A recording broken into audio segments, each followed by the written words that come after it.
So here we are, DayZ on the PlayStation 4. Many years in the waiting. Came out on the Xbox One last year into early access and full release a couple of months later. But of course it's been out on the PC for much longer than that. And the question that people ask is DayZ any good? Is it worth the £40 that it is at the moment? Or I guess it's probably $50 in the UK. Will I enjoy DayZ? And these are incredibly complicated questions for a game like DayZ. If you go on Metacritic, I think the average scores are very low, very low for this game, and yet you'll find a community of impassioned players who absolutely love this game and swear it's one of the best games ever created. So how do we balance these things up? How can you decide if this is good for you? How can even I decide if it's any good for me, even after playing, over a dozen hours of this game? Maybe we need to start off and say, what DayZ isn't. It isn't PlayerUnknown's Battlegrounds. If you've seen the videos and you've thought, yes, wait a minute, this looks like PUBG, it's post-apocalyptic, it looks like an ex-Soviet republic. Is it a bit like PUBG? No. In one of my earlier videos, I described PUBG as I described DayZ as a post-apocalyptic open-world survival zombie adventure MMO. There's quite a lot to explain in that just one title, but that's because DayZ can be different things to many different people. Just like PUBG and lots of other games, you can play it in lots of different ways. But I guess the closest game I would probably say was, for me, that in terms of the experience of the minute-to-minute experience, would be something like Fallout New Vegas. Remember, like in Fallout, when you're walking around in the apocalypse, in the wasteland, and you're going into shacks and you're finding resources that you might use to use other stuff. A lot of DayZ is like that, and then you'll come across enemies. Some of them can be really too powerful for you, and you end up dying.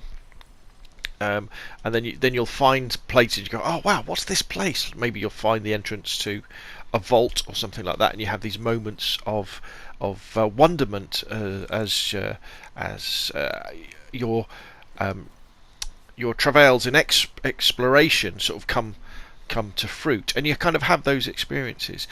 And then at the sharp end of this, though, is the fact that this is a permadeath game. So you spawn in with very little, just enough to keep you alive for a couple of hours. And then if you die, you spawn in again somewhere near the coast. And then you die and you spawn in again. And the progression at its basis level with DayZ is to move inland. Is to get a few bits and pieces, get enough food, get enough drink, maybe get a weapon, maybe get a backpack, and move inland. Because as you move inland into this massive map that's, like the Fallout map, it's absolutely huge. As you move inland, the quality and density of the loot increases. You have things like military bases and airfields where there's more stuff for you to get, so you can get better backpacks, better jackets, bulletproof vests, better helmets, better weapons, better attachments for those weapons. But nothing might happen for hours on end. You could play several hours and not meet another single player, even going to some of the busier places like the military bases and the airfields. So that question about will this be any good for you? Is DayZ on PlayStation 4 any good? Well, it depends if any of this stuff that I've just said appeals to you, and any of the gameplay that you're watching here or watching in other people's videos, does that appeal to you? Now, a little warning: when you're considering DayZ and you're looking at reviews and you're looking at gameplay, don't watch the edited ones that kind of condense the experience of DayZ in. Now, they're fun, and they'll give you an idea of what the exciting bits are, but lots of DayZ isn't very exciting at all. Lots of it is almost like a navigation simulator. You can see here I'm using a compass to navigate. At night you can navigate using the stars or the moon. During the day you can navigate using the sun. Obviously when you've found a road and you can find road signs, you can then have an app open on your phone or on your laptop, and you can look at a map. There's a paper map that you can pick up in game that you can get out of your backpack and you can check. You can order a paper map off the developers and have it on your wall like a tourist guide of Chemarus as you make your way around this game. And as you probably know by now, you have this large map with these different places on, and it's populated by zombies who, although aren't that dangerous by themselves, get a couple of them together and they can kill you pretty quickly. You know, I've been in the situation where I've had some very nice kit and I've got a bit blasé and I've been killed by zombies in seconds. And also by up to 60 other players on the PlayStation who are wandering around. You might well bump into them. The chances are, if you're out in the sticks, probably not. You tend to bump into people right at the beginning when you're spawning in, and I guess as the game matures, you'll get people who get very kitted up, you know, with things like night vision goggles and sniper rifles, and they'll be hanging around the airfields and the military bases waiting for people to come to them. But you know, you could play DayZ like that as a progression, a kit progression game, where your goal is to get better and better kit and then engage other players.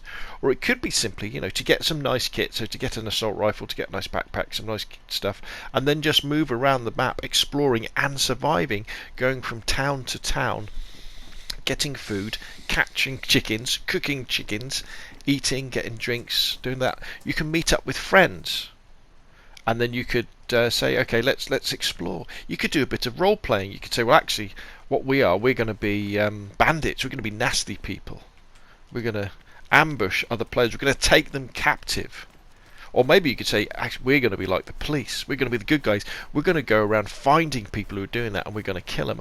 You could be like a courier, you know, like a helper. So you could get some nice kit, and then you could go back to the beaches. You could look for new players and say, hi, you all right? Look, let me be your guide. Let me take you where you want to go. Let me give you some stuff to get you started. You know, and you can do stuff like that. Although I would say, don't trust anyone when you're playing this game, because you don't know where their mate is down the road. And I think that what we'll see on the PlayStation is we will slowly see the game mature over the next weeks and months as people start exploring these different ways of playing the game. This word emergent gameplay, as different scenarios will play themselves out. Because when you look at DayZ, it's just like a big sandbox for us to play in. So hopefully those sentences, those words that are roughly sort of stuck together in a rambling way, will give you a little bit of an idea of what DayZ is all about. On the technical side, especially when you're out in the countryside here, I think it runs really nicely and the game looks really good. This is playing on an OG PS4. The game is installed to my SSD hard drive that I have, external one that I have PUBG installed on. So things should load in a little bit faster. So there may well be more pop-up delays on your PS4 or your PS4 Pro. When you get into the towns, I'm going to be honest, the frame rate does really start to drop horrendously. You know, it starts chunking along at probably like 10-15 frames a second, which isn't great. And I'd imagine if you get in a firefight in that sort of situation, you might feel a bit cheesy if you die to that sort of thing. And there are lots and lots of servers, and if you go into like a server in America or something like that, you know, the game can be quite laggy that way. But I've enjoyed my time with DayZ an awful lot, despite its technical shortcomings. And there's been lots of times when I thought this game looks absolutely beautiful, especially in the early morning and the late evening. Would I recommend DayZ for anyone to buy now? I would say probably wait until it goes on sale. I really think that DayZ should have been a budget release, like PUBG was a budget release. We tend to forget, you know, almost 2 years later, that when PUBG first came out, it was £25 for this game that we've probably all of us put thousands of hours into. But it's only £25, and I think at £25, DayZ is a much more attractive proposition to lots of players, because you do have to put a lot of time in it. You have to have a lot of time available to play DayZ. You know, you're not sitting down if you sit down for 10 minutes, you're not really going to get anywhere with the game. Sit down for an hour and you'll probably get somewhere with the game. sit down for 2 hours, and all of a sudden you're talking about real progression across the map, start to explore the different parts. You'll have gone through a night, and don't let the night put you off. When you first play, it's very frustrating because you probably won't have the loot to deal with surviving easily through the night. You'll probably, your flare will run out, or your torch batteries will go flat, and you'll be in the pitch black, and your best bet then is just to hide in a bush or go into a house and then log out and then come back an hour later when the night's finished and the days come back.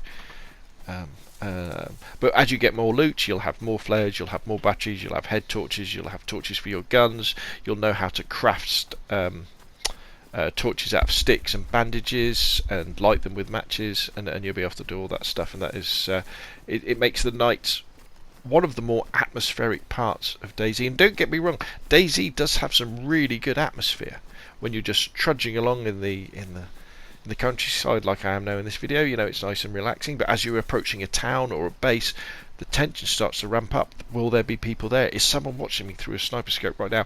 Will there be lots of zombies there? And will I be able to get through safely? Will I find some kit? Will I find that drink I need? Will I find those meds that I need to get rid of the sickness that I picked up from drinking bad water? So there we go. My impressions, my review of DayZ on the PlayStation 4. It's a very complicated game. It's a very deep game.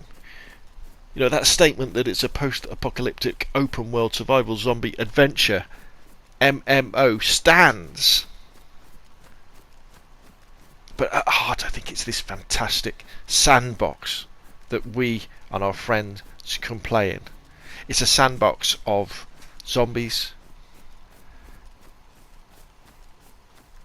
other players, a landscape of an ex-Soviet republic, and a whole load of adventure that's there to be discovered. So, I recommend DayZ. I say it is a good game. You will enjoy it if you put the